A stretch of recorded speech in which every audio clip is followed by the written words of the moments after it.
nini wafungwa na kwa nini zoezi hili sasa hivi mnakuelekeza wafungwa? Maana yake imekuwa ni aghalabu sana zaka kutolewa kule kwa wafungwa, na nini taasisi nyingi hazifanyi hivyo, labda pengine nini hasa nini mnakiona? Karibu.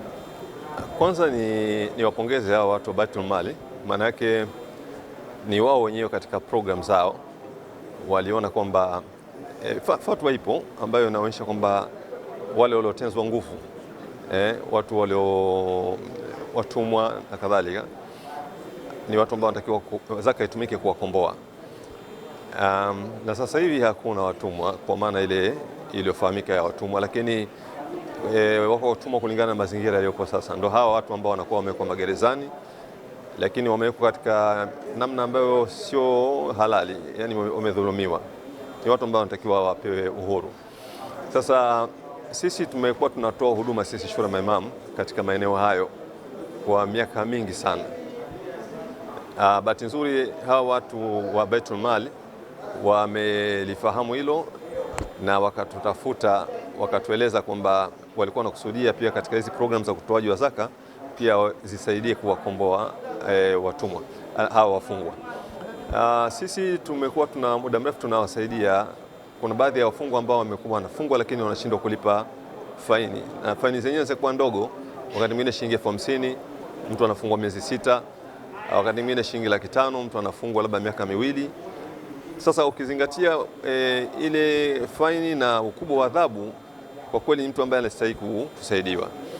Lakini kuna watu ambao wanastahili kupata msaada hasa kule magerezani, na sababu kuna watu ambao wamefungwa lakini pia hawana watu wa kuwasaidia. Kwa mfano nimezungumza hapa nikazungumzia swala la wakimbizi. Kule magerezani kuna watu wametoka katika mataifa ya nje wakimbizi, lakini wamekuwa ndani na wamekosa misaada ile ya kijamii kusaidiwa. Sisi tumekuwa tunakwenda tunawatembelea, tunawapelekea mavazi, tunawapelekea chakula na wakati mwingine madawa, na wale ambao tunaweza kuwapatia au kuwalipia faini tunawalipia faini.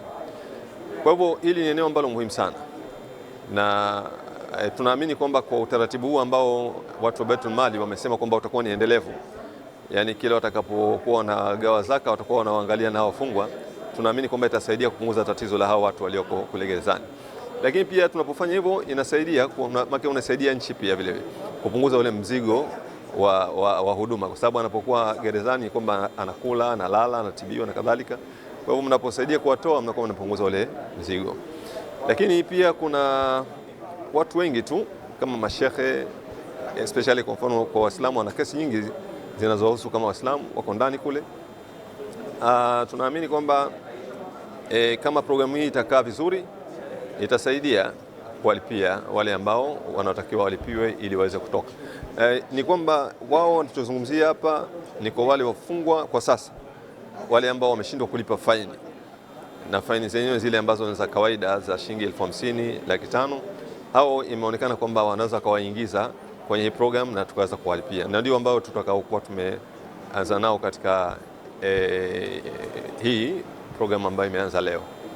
Na pengine zaka hii inahusu wafungwa wa Kiislamu tu au ni mchanganyiko pamoja na wale wasio Waislamu? Sisi huko nyuma kama Shura tumekuwa tunatoa huduma kama za kijamii. Tumekuwa tunawasaidia watu wote, kama ni chakula, mavazi, tunawasaidia bila kuangalia dini. Lakini zaka kwa sababu ni swala la kisheria, zaka maana ni kwamba wanapewa ni Waislamu, unless iwe ni katika swala la kumtia mtu nguvu ya kiimani, maana yake hiyo inawezekana ikawa, lakini sasa kule hakuna mazingira hayo ya kumtia nguvu za kiimani.